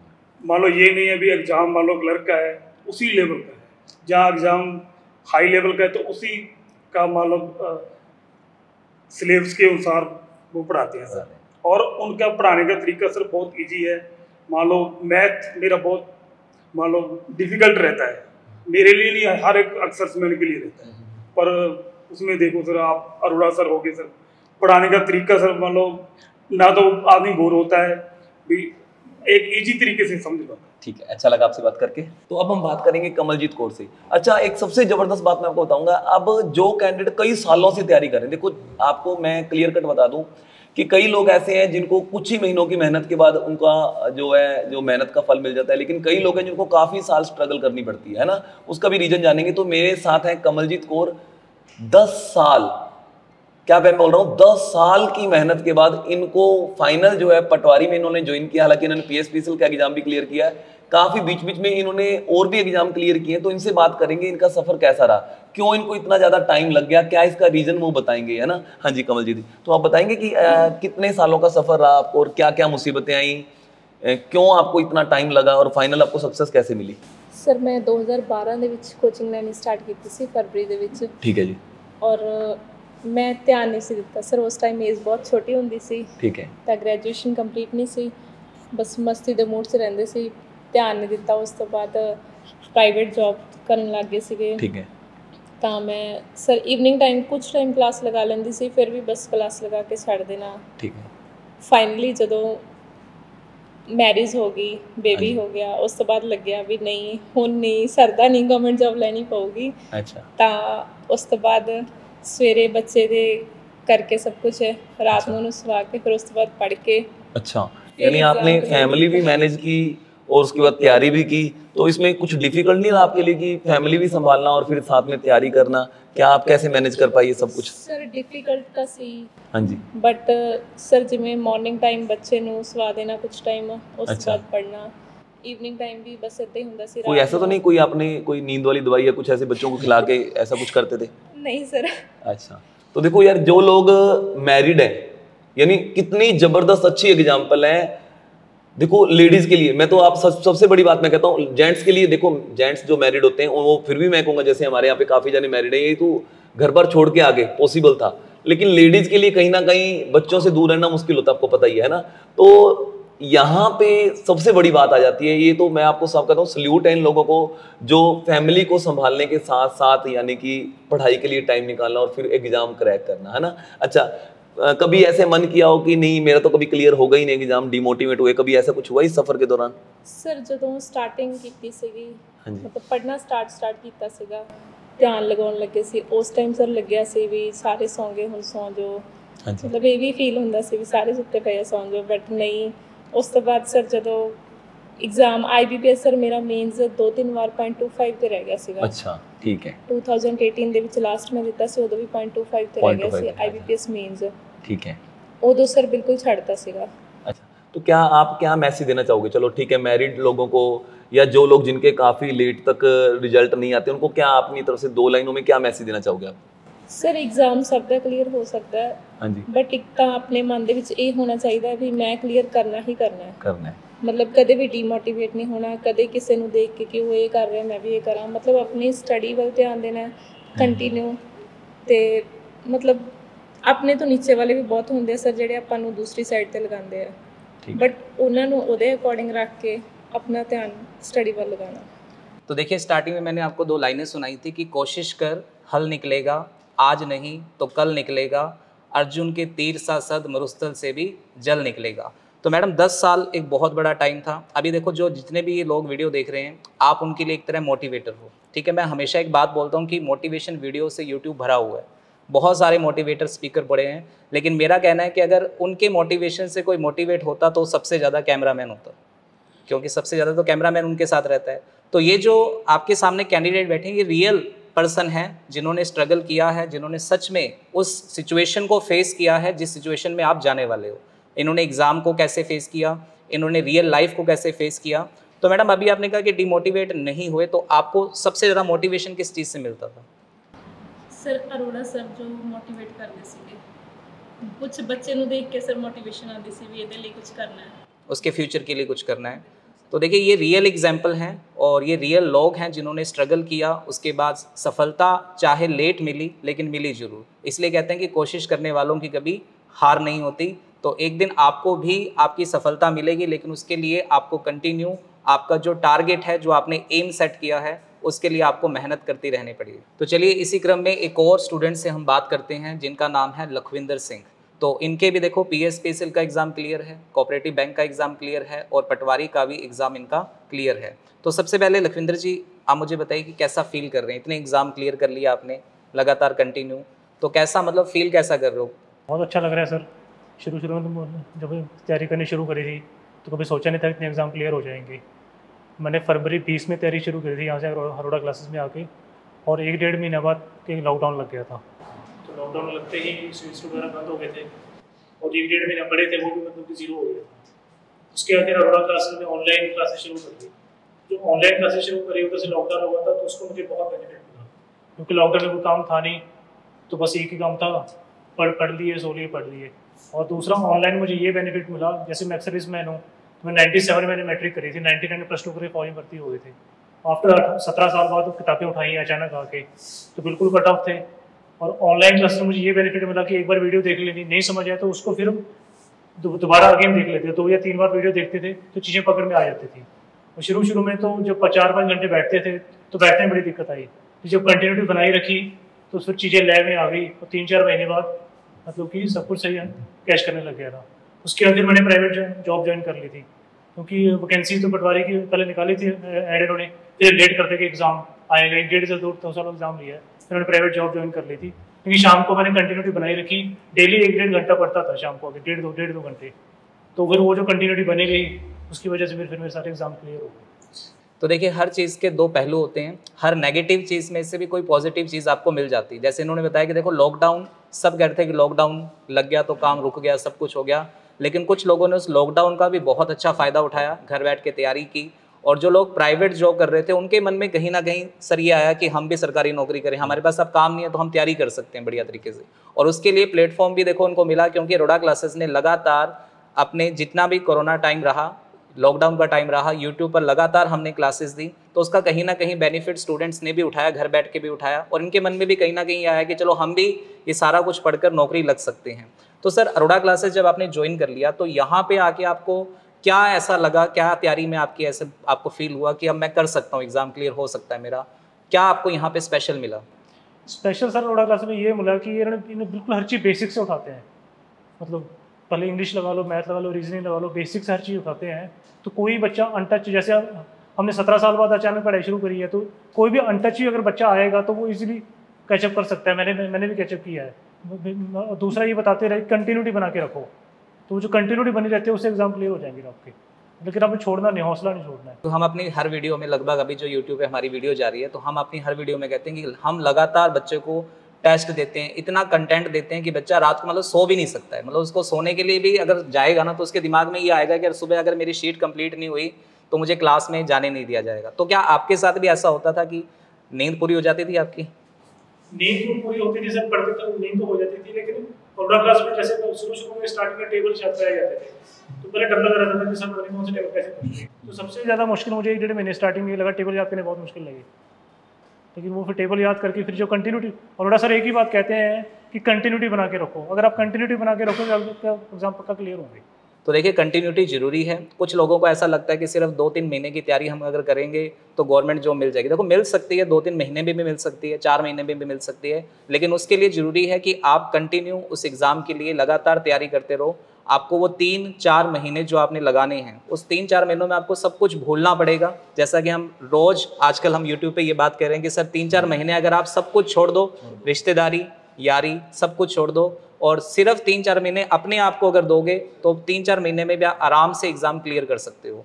तो ऐसे बहुत सारे एग्जाम्पल हमारे पास आज मौजूद हैं हमारे साथ, तो सभी स्टूडेंट से आप सुनेंगे। और देखो ये जो स्टूडेंट हमारे साथ बैठे हैं ना, ये वो स्टूडेंट हैं जिन्होंने बहुत ज़्यादा स्ट्रगल किया है, बहुत ज़्यादा अपने आप को टाइम दिया है, और एक ऐसी सिचुएशन से निकल कर गवर्नमेंट जॉब लेना, और एक एक नहीं वो भी 3-3, 4-4 जॉब एक साथ लेना, अपने आप में एक बहुत बड़ी अचीवमेंट है। तो बहुत बहुत इन सभी को कॉन्ग्रेचुलेशन इस चीज़ के लिए।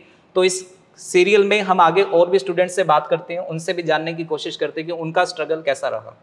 हाँ जी, तो अब बात करेंगे लवप्रीत कौर से। तो देखो फाइनली काफ़ी पटवारियों से हमने बात की है, तो अब हम बात करेंगे जिलेदार से। देखो जो पटवारी का एग्जाम हुआ था उनमें जो टॉपर्स रैंक के जो स्टूडेंट थे उनको जो पोस्ट दी गई थी, जिलेदार की पोस्ट दी गई थी, तो डेफिनेट हमारे सामने अब मौजूद हैं लवप्रीत कौर जी। इन्होंने और भी बहुत सारे एग्जाम क्लियर किए हैं जिसमें PSTCL भी है, कोऑपरेटिव बैंक भी है ना। तो पहले तो कैसा महसूस हो रहा है जिलेदार बन के? सर बहुत अच्छा महसूस हो रहा है। अच्छा सर, क्योंकि ये गजटेड पोस्ट है ना, ग्रुप बी की पोस्ट है, और इसके बाद जो प्रमोशन है वो भी ग्रुप ए की है, डिप्टी कलेक्टर के, तो और क्या चाहिए। अच्छा, चलो, तो कैसा रहा आपका सफर? कितने टाइम आपको लगा तैयारी करने में? कब आपने तैयारी स्टार्ट की थी? नवंबर 2020 में बैच ज्वाइन किया था। अच्छा, 3 to 4 मंथ्स ही लगे हैं। ठीक है। और बस यही है कि हमें हार्ड वर्क बहुत चाहिए। हार्ड वर्क तो करना ही करना है, हार्ड वर्क के साथ हमें स्मार्ट वर्क भी चाहिए, जो हमें आपने प्रोवाइड किया है। ठीक है। क्योंकि जो ट्रिक्स हैं, जो हमारे आपने वेज हैं, जो मेथड्स हैं, क्योंकि मेरे बेसिक ऑलमोस्ट क्लियर थे, बेसिक की बात नहीं है, बट मुझे डीप नॉलेज चाहिए थी हर एक चीज़ की। आपने हमें वो डीप नॉलेज प्रोवाइड किया, चाहे वो इंग्लिश हो, GK हो, मैथ्स और रीजनिंग, तो पूछो ही मत। ठीक है। तो सर बस वही हार्ड वर्क है। अच्छा, क्या आपको क्या लगता है एक स्टूडेंट को, जैसे बहुत सारे स्टूडेंट हमसे पूछते हैं भी हमको दिन में कितने टाइम पढ़ना चाहिए, तो आपका क्या व्यू है इसके ऊपर कि एक स्टूडेंट को दिन में कितने टाइम पढ़ना चाहिए? सर टाइम की बात नहीं होती, कंस्ट्रक्टिव टाइम होना चाहिए कि जो हम पढ़ रहे हैं, ऐसा नहीं है कि हम बुक खोल के बैठे हैं, लेकिन वो जो टाइम हम दे रहे हैं, क्या हम उस टाइम को यूटिलाइज कर पा रहे हैं? सर ये चीज़ मैटर करती है। अच्छा, तो क्या आप और क्या मैसेज देना चाहोगे? जैसे कि आपको बहुत सारे यहाँ पे जो आपकी जो हम वीडियो जो यूट्यूब पे बाद में अपलोड होगी, तो आपको बहुत सारे कैंडिडेट देखेंगे, तो उनको क्या मैसेज देना चाहोगे? जैसे आपको देख के जिलेदार की पोस्ट पे आप सेलेक्ट हुए हो, तो आपसे बहुत भारी भरकम उम्मीद करेंगी ऑडियंस की आप कोई ऐसा मैसेज दो जो उनके लिए काम आए, अपनी ज़िंदगी में उन चीज़ों को उतारे, कोई ऐसा मैसेज।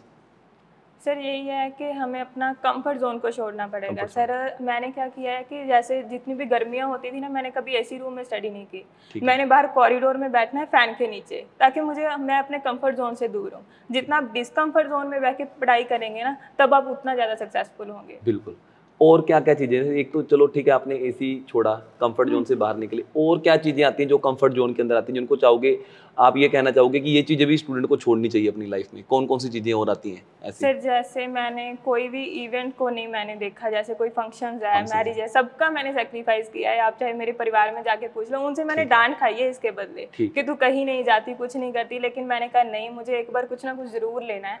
क्योंकि सर मैं अपने पेरेंट्स की सिंगल गर्ल चाइल्ड हूँ, तो उन्होंने मुझे बहुत पढ़ाया है, और मैं चाहती थी कि उन्होंने इतना पढ़ाया है तो मैं उनको प्राउड फील कराऊं। मुझे जॉब लेनी थी तो बस लेनी थी, और वो भी जल्दी लेनी थी।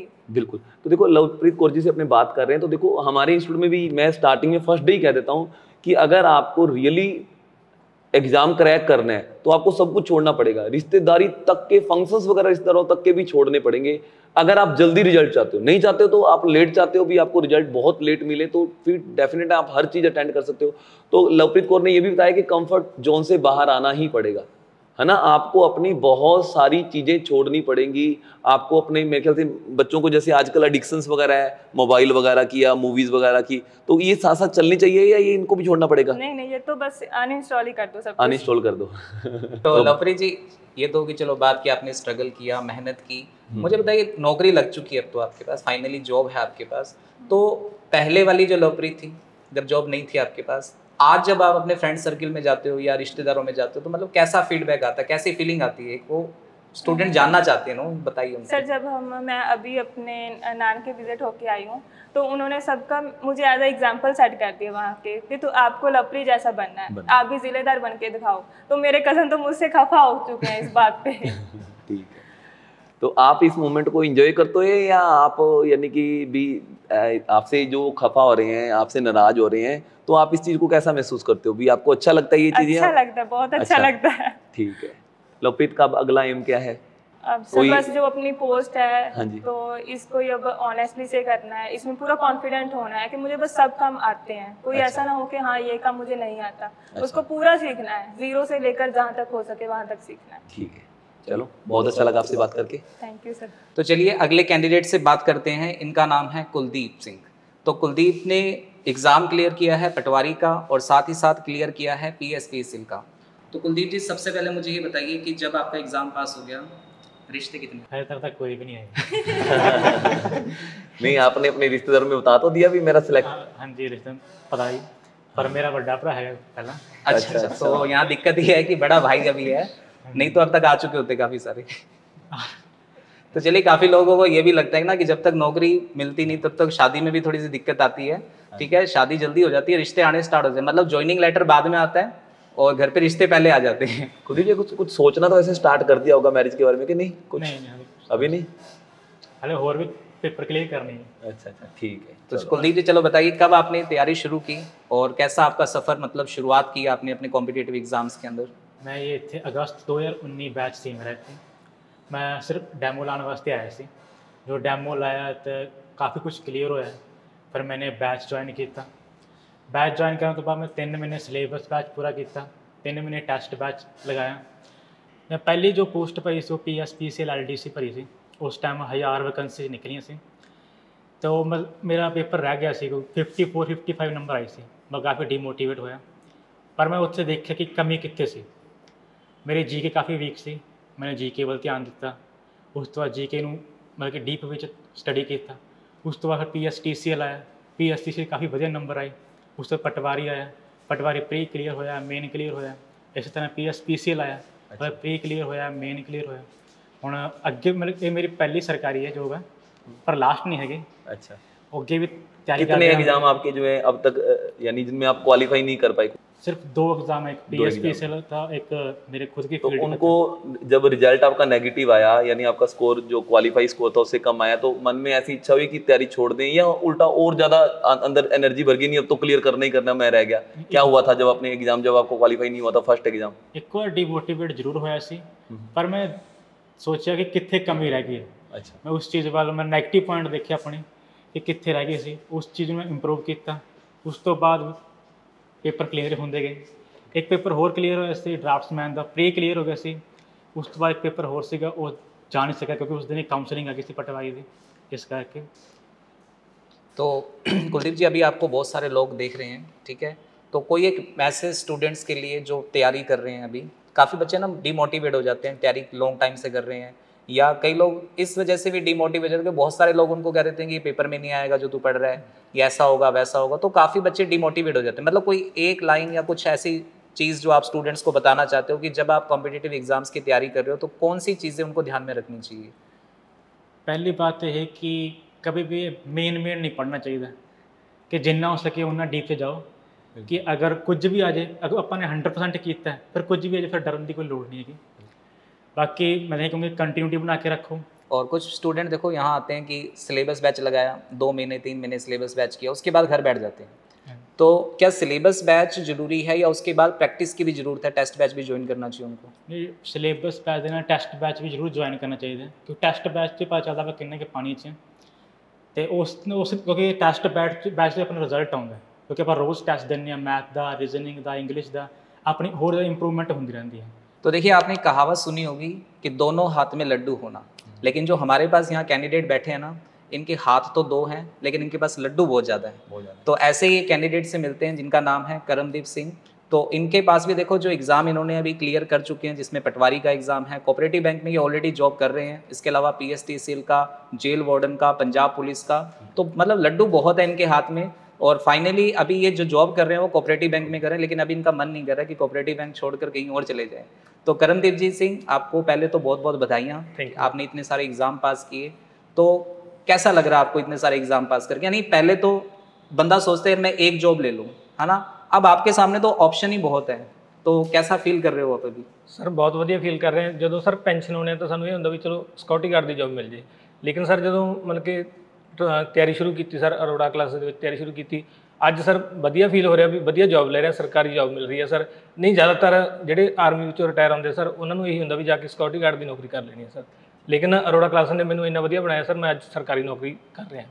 बिल्कुल, देखो आपने बहुत बार देखा होगा कि जितने भी एक्स सर्विसमैन आज से पहले, बहुत सारे ऐसे एक्स सर्विसमैन हैं जो अपनी जॉब छोड़ने के बाद में छोटी मोटी नौकरी लग जाते हैं, ठीक है, कहीं पे सिक्योरिटी गार्ड की नौकरी सबसे ज़्यादा करते हैं। लेकिन अब जो है वो टाइम बदल चुका है, ठीक है, लोग जो है अवेयर हो चुके हैं, तो बहुत सारे जो एक्स सर्विसमैन हैं वो अब तैयारी कर रहे हैं, मतलब बड़ी पोस्ट भी उनको मिल रही है, अच्छे से सरकारी नौकरी मिल रही है। तो सर आपने जब पहली बार मतलब आपके मन में आया कि यार मुझे सरकारी नौकरी लगनी है, ठीक है, इतने साल आपने जॉब की, इतना साल आपका गैप रहा स्टडी से, सर्विस में रहे आप, तो उसके बाद एक नई शुरुआत करना, दोबारा से तैयारी करना, तो आपके मन में कहीं ये नहीं आया कि मैं भी छोटी मोटी जॉब लग जाऊँ, सिक्योरिटी जॉब की, ऐसा कुछ?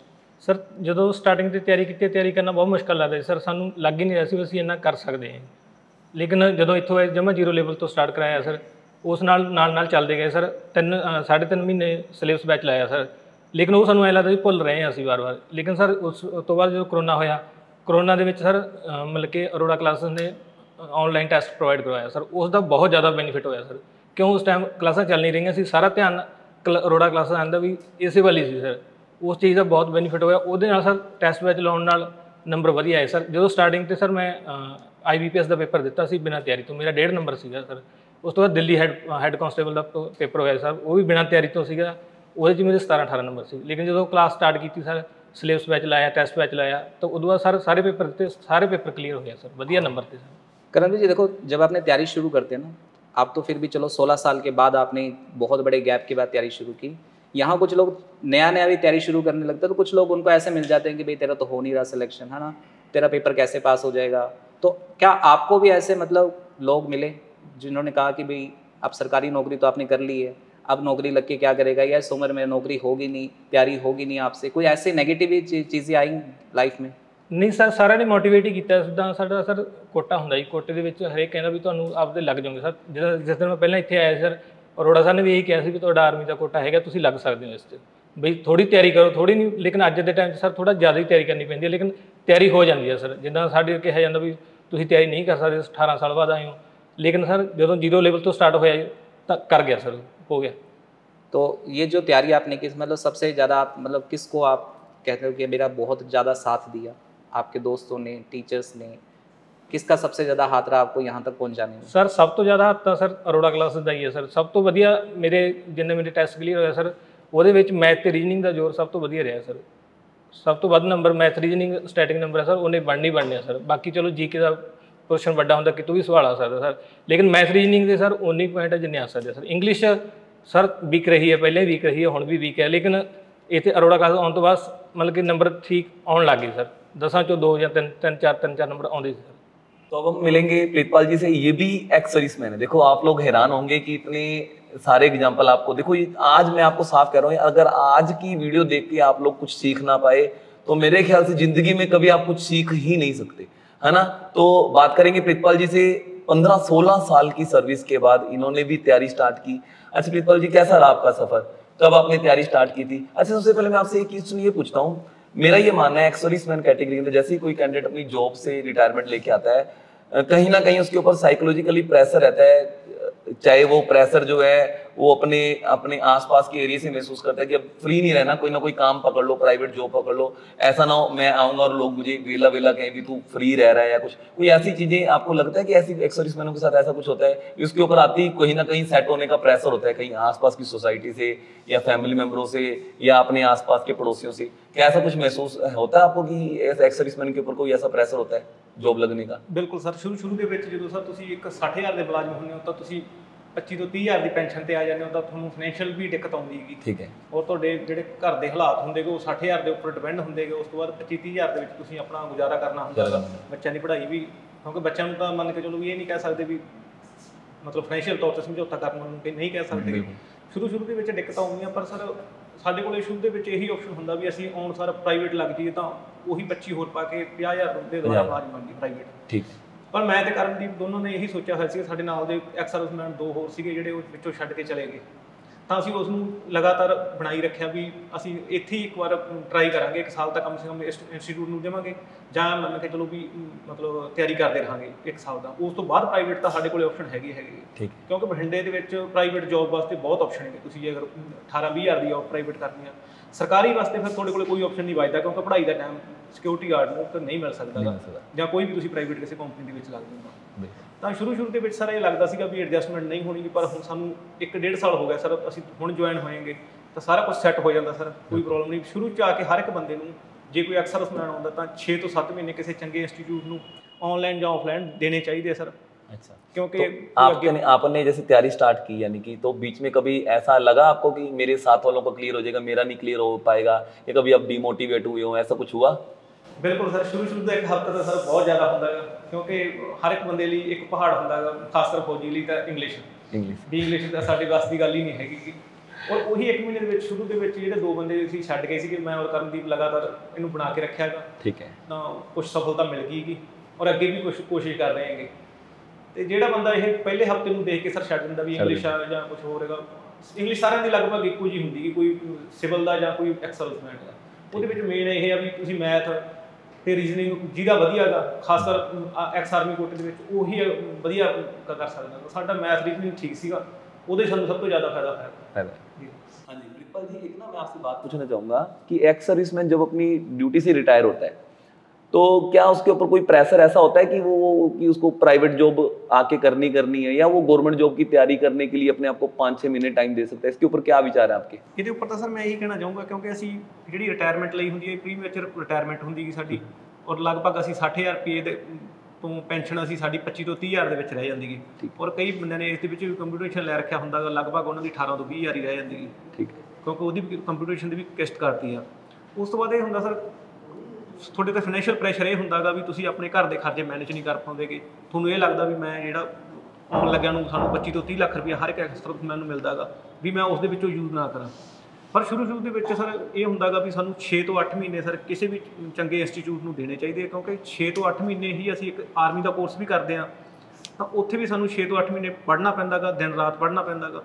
ਤਾਂ ਇਹਦੇ ਵਿੱਚ ਇਹ ਵੀ ਸਰ 35-36 ਸਾਲ ਦੇ ਵਿੱਚ ਅਸੀਂ ਜੇ 6 ਤੋਂ 8 ਮਹੀਨੇ ਕਿਸੇ ਇੰਸਟੀਚਿਊਟ ਨੂੰ ਦਿੰਦੇ ਹਾਂ ਤਾਂ ਅਸੀਂ ਅੱਗੇ 58 ਸਾਲ ਲਈ ਇੱਕ ਸਰਵਿਸਮੈਨ ਦੁਆਰਾ ਫੇਰ ਬਣ ਜਾਂਦੇਗੇ, ਔਰ ਪੈਨਸ਼ਨ ਤਾਂ ਸਾਡੀ ਚੱਲਦੀ ਰਹੇਗੀ।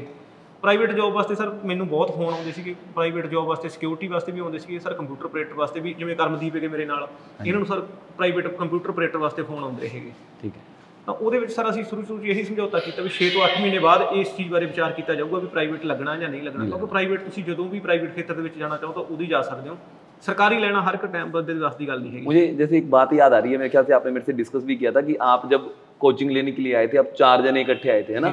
तो उनमें से मेरे ख्याल से 2 जने जो हैं उन्होंने तैयारी जो है बीच में छोड़ के प्राइवेट, ऐसा कुछ हुआ था कोई? जी सर, जिवें सानू मैनू फोन आउंदे सी सर प्राइवेट दे जां करमदीप नूं फोन आउंदे सी, तां उन्हां नूं भी प्राइवेट जॉब दे फोन आए। ठीक है। और वो अपनी किसी कंपनी दे विच सिक्योरिटी जां किसी होर कंपनी दे विच चले गए कि 18 ਤੋਂ 20,000 ਦੀ जॉब दे विच, तां ਉਹ ਅੱਜ ਤਿਆਰੀ ਉਹ ਸਾਨੂੰ ਦੇਖ ਕੇ ਸਗੋਂ ਦੁਬਾਰਾ ਸ਼ੁਰੂ ਕੀਤੀ ਹੋਈ ਹੈ ਤਿਆਰੀ ਸਰ ਉਹਨਾਂ ਨੇ। ਉਸ ਟਾਈਮ ਉਹ ਵਿੱਚ ਛੱਡ ਕੇ ਚਲੇ ਗਏ ਸੀ ਤਿਆਰੀ, ਤਾਂ ਕਰਨਾ ਤਾਂ ਹੁਣ ਉਹ ਵੀ ਚਾਹੁੰਦੇ, ਪਰ ਪ੍ਰਾਈਵੇਟ ਨੌਕਰੀ ਦੇ ਵਿੱਚ ਤੁਹਾਡੇ ਕੋਲ ਸਮਾਂ ਨਹੀਂ ਮਿਲਦਾ ਗਾ ਇੰਨਾ। ਤੁਸੀਂ ਫਾਈਨੈਂਸ਼ੀਅਲ ਤੌਰ 'ਤੇ ਤਾਂ ਇੱਕ ਵਾਰੀ ਐਡਜਸਟ ਕਰ ਲੈਂਦੇ ਹੋ ਵੀ 18-20,000 ਰੁਪਏ ਹਰ ਮਹੀਨੇ ਮਿਲ ਜਾਂਦਾ ਗਾ, ਪੈਨਸ਼ਨ ਵੀ ਨਾਲ ਮਿਲ ਜਾਂਦੀ ਹੈਗੀ। ਤਾਂ ਉਹ ਸਾਨੂੰ ਛੋਟੇ ਇਲਾਜ ਤੇ ਆ ਕੇ ਤਾਂ ਇੱਕ ਵੱਡੇ ਏਮ ਵੱਲ ਸਾਨੂੰ ਸੋਚਣਾ ਚਾਹੀਦਾ ਗਾ। तो देखो प्रीतपाल जी से हमने बात की, तो देखो इन्होंने एक वर्ड यूज़ किया, छोटा लालच। देखो यही चीज़ है, देखो जब हम देखो कहीं ना कहीं साइकोलॉजिकली प्रेशर रहता है, चाहे सोसाइटी का प्रेशर है या फैमिली की फाइनेंशियली सिचुएशन, जैसे कि उन्होंने कहा है कि हम 18 से 25,000 की पेंशन पे आ जाते हैं, कहाँ पहले हमको 60,000 मिलता था। फैमिली का खर्चा जो आज के टाइम में मैनेज करना मुश्किल हो जाता है, तो कहीं ना कहीं इनके ऊपर प्रेशर रहता है कि ये छोटी मोटी जॉब वगैरह 10-15 हज़ार रुपये की सिक्योरिटी गार्ड या कहीं प्राइवेट कंपनी में कहीं काम करना ना। तो फाइनली हम लोग आप लोगों को यही मैसेज देना चाहते हैं कि आपको कुछ टाइम के लिए, चाहे आपको दिक्कत क्यों ना हो जाए, यानी कि चाहे आपको 6 महीनों के लिए, एक एडजस्टमेंट में वर्ड यूज करूंगा, एडजस्टमेंट क्यों ना करनी पड़े, आप लोगों को एक बार ट्राई जरूर करना चाहिए। ट्राई का पूरा विश्वास होना चाहिए और आप हर हालत में निकाल सकते हो। जैसे कि अभी थोड़ी देर पहले प्रीतपाल जी से बात हो रही थी कि काफी सारी पोस्टें जो है एक्स सर्विसमैन कैटेगरी में आज भी खाली रह जाती हैं, यानी उसके लिए जो है कैंडिडेट ही नहीं मिल पा रहे गवर्नमेंट को, है ना? तो वो जो पोस्ट है वो डिपेंडेंट को मिल जाती है। चलो वो भी एक अच्छी बात है, लेकिन देखो आप लोगों को यही हम इन्फॉर्म करना चाहेंगे, मैसेज देना चाहेंगे भी आप लोगों को सर्विस के बाद ट्राई करना चाहिए, क्या पता आपको बेटर अपॉर्चुनिटी मिल जाए गवर्नमेंट सेक्टर में। हाँ जी, तो अब बात करेंगे अपने लवप्रीत से। तो इन्होंने पटवारी का एग्जाम भी क्लियर किया हुआ है, मार्कफेड का भी क्लियर करा हुआ है, सबसे जबरदस्त बात कोऑपरेटिव बैंक मैनेजर का भी एग्जाम इन्होंने क्लियर किया हुआ है। फिलहाल ये पटवारी की पोस्ट के ऊपर हैं इस टाइम, तो फाइनली मन इनका ये भी है कि आगे जाके जैसे काउंसलिंग में इनका नाम आ चुका है, कोऑपरेटिव बैंक मैनेजर की तरफ भी जा सकते हैं। तो लवप्रीत जी, कैसा रहा सफ़र आपका? इतने सारे एग्जाम क्लियर किया आपने, तो कैसा रहा सफ़र आपका? सफ़र सर काफ़ी ज़्यादा मतलब सिंपल नहीं सीगा, अच्छा। चढ़ा आते रहे। एक्चुअली सफ़र सर मेरा भी पेपर शुरू या पेपर भरन तो शुरू होया जब मैं डिग्री एडमिशन ले ली सी, उदों मेरी लाइफ का सफ़र शुरू हो गया जी। ठीक है। क्योंकि सर पहला मेरी बैकग्राउंड गवर्नमेंट स्कूल च सी, सारा कुछ पंजाबी च पढ़िया सी, ते जब मैं BSc ਦੀ डिग्री एडमिशन ले गया तो सारा कुछ एकदम इंग्लिश हो गया। अच्छा। मतलब टीचर भी आना, उन्होंने इंग्लिश बोल के चल जाना, तो समझ कुछ आती नहीं सी।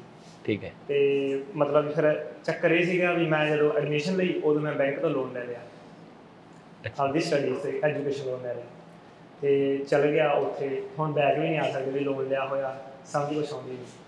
ਤੇ ਉੱਥੇ ਫਿਰ ਸਾਡੇ ਟੀਚਰ ਸੀਗੇ, ਉਹਨਾਂ ਨੇ ਮੈਨੂੰ ਕਿਹਾ ਵੀ ਟੈਕਨੋਲੋਜੀ ਦਾ ਯੂਜ਼ ਕਰ। ਉਸ ਵੇਲੇ ਫੋਨ ਹੁੰਦੇ ਸੀ ਤੇ ਕਹਿੰਦੇ ਵੀ ਨਾ ਰਿਕਾਰਡਿੰਗ ਲਾਇਆ ਕਰ ਟੀਚਰ ਦੀ ਜੋ ਵੀ ਉਹ ਕਰਦਾ। ਮੈਂ ਰਿਕਾਰਡਿੰਗ ਸ਼ੁਰੂ ਕਰਤੀ। ਕਹਿੰਦੇ ਵੀ ਜਿਹੜੀ ਲੈਂਗੁਏਜ ਤੁਹਾਨੂੰ ਬੈਸਟ ਲੱਗਦੀ ਆ, ਪੰਜਾਬੀ ਬੈਸਟ ਲੱਗਦੀ ਆ, ਉਹਦੇ 'ਚ ਲਿਖਣਾ ਸ਼ੁਰੂ ਕਰ ਦਿੱਤਾ। ਟੀਚਰ ਨੇ ਬੋਲਿਆ ਵੀ ਐਂਟਰਪ੍ਰੇਨਿਓਰ, ਮੈਂ ਈਡੀ ਨਾਲ ਵਾ ਲੈਣਾ ਐਂਟਰਪ੍ਰੇਨਿਓਰ। ਸ਼ਾਮ ਨੂੰ ਘਰੇ ਆ ਕੇ ਉਹਨੂੰ ਇੰਗਲਿਸ਼ 'ਚ ਲਿਖਣਾ।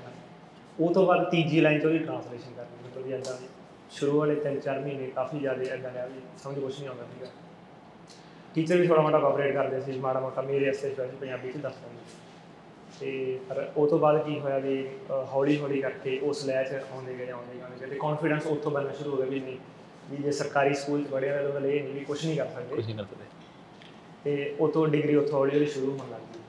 ਅਤੇ ਮਤਲਬ ਸ਼ੁਰੂ ਦੇ ਟਾਈਮ 'ਚ ਇੱਦਾਂ ਸੀ ਜਿਹੜੇ ਕੌਨਵੈਂਟ ਵਾਲੇ ਸੀਗੇ ਉਹ ਇੰਗਲਿਸ਼ 'ਚ ਗੱਲ ਕਰਦੇ ਸੀ, ਟੀਚਰ ਵੀ ਉਹਨਾਂ ਨੂੰ ਐਪਰੀਸ਼ੀਏਟ ਕਰਦੇ ਸੀਗੇ। ਠੀਕ ਹੈ। ਅਤੇ ਪਰ ਜਿਵੇਂ ਜਿਵੇਂ ਡਿਗਰੀ ਅੱਗੇ ਲੰਘਦੀ ਗਈ ਅਤੇ ਸਮੈਸਟਰ ਹੋਰ ਲੰਘਦੇ ਗਏ ਅਤੇ ਜਦੋਂ ਐਟ ਦੀ ਐਂਡ ਮੇਰੀ ਡਿਗਰੀ ਖਤਮ ਹੋਣੀ ਸੀਗੀ उस वेले मतलब जी फाइनल शीट आई वो मेरी 0 कंपार्टमेंट आई है। ठीक है, सारे कोर्स बिल्कुल एग्जैक्ट। अच्छा, तो यहाँ पे ना लवप्रीत जी आपने एक वर्ड यूज़ किया, मुझे अच्छा लगा, कॉन्वेंट स्कूल के बच्चे और एक सरकारी स्कूल के बच्चे। तो आप मुझे बताओगे कि अगर सपोज करो गवर्नमेंट जॉब के लिए दोनों कैंडिडेट अप्लाई कर रहे हैं तो क्या फाइनल है कि कॉन्वेंट वाला ही जीतेगा? आपका क्या मानना है? नहीं सर, ਜਿਹੜੀ ਤੁਹਾਡੀ ਬੈਕਗ੍ਰਾਉਂਡ ਸਕੂਲਿੰਗ ਆ ਉਹਦਾ ਕਿਤੇ ਨਾ ਕਿਤੇ ਇਫੈਕਟ ਪੈ ਸਕਦਾ, ਪਰ ਐਟ ਸੱਚ ਵੀ ਰਿਜ਼ਲਟ ਤੇ ਉਹਦਾ ਐ ਨਹੀਂ ਵੀ ਜੇ ਕਨਵੈਂਟ ਦਾ ਤਾਂ ਇਹ ਸਿਲੈਕਟ ਹੋਊਗਾ ਹੀ ਜਾਂ ਸਰਕਾਰੀ ਚ ਹੋਇਆ ਤੇ ਸਿਲੈਕਟ ਨਹੀਂ ਹੋ ਸਕਦਾ। ਠੀਕ ਹੈ। ਹਰੇਕ ਮੋੜ ਵੀ ਜ਼ਿੰਦਗੀ ਦਾ ਕੋਈ ਵੀ ਮੋੜ ਆ ਉੱਥੇ ਹਮੇਸ਼ਾ ਬੰਦੇ ਕੋਲ ਦੋ ਰਸਤੇ ਹੁੰਦੇ ਆ।